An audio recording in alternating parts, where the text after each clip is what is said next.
It's absolutely, it leaves you aghast when you hear things like this. And I wonder if these people know what they're talking about.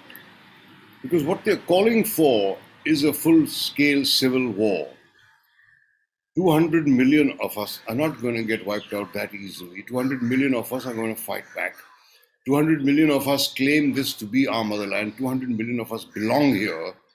We were born here. Generations of our families have lived here and died here. And I'm certain that if any such movement begins, it's going to be met with a massive resistance and a massive amount of anger. And these people who make these statements, to whom nothing is done, whereas a poet, a comedian is arrested for a joke he was going to make. Whereas things like what this abominable Yati Narsingh Anand chap goes around saying are absolutely abominable, and they're on the verge of ridiculous. They would be funny if they weren't so ominous. But you said something very important.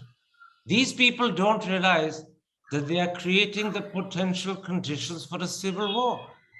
200 million Muslims are not going to buckle down and die just because a Dharm Sansad is threatening to attack and kill them. They are threatening the very integrity of our country.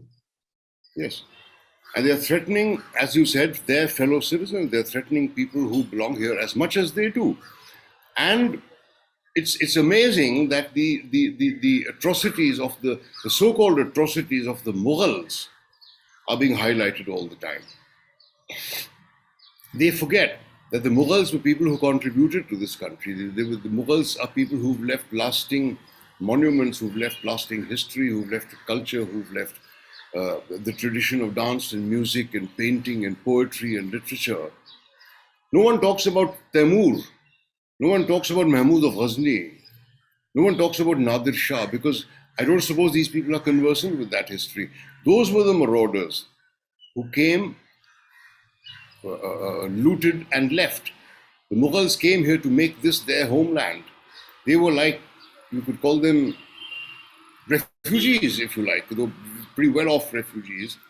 But the Mughals are being blamed unnecessarily, and to hold every Muslim in India today responsible for the so-called atrocities, I think is nothing short of ridiculous.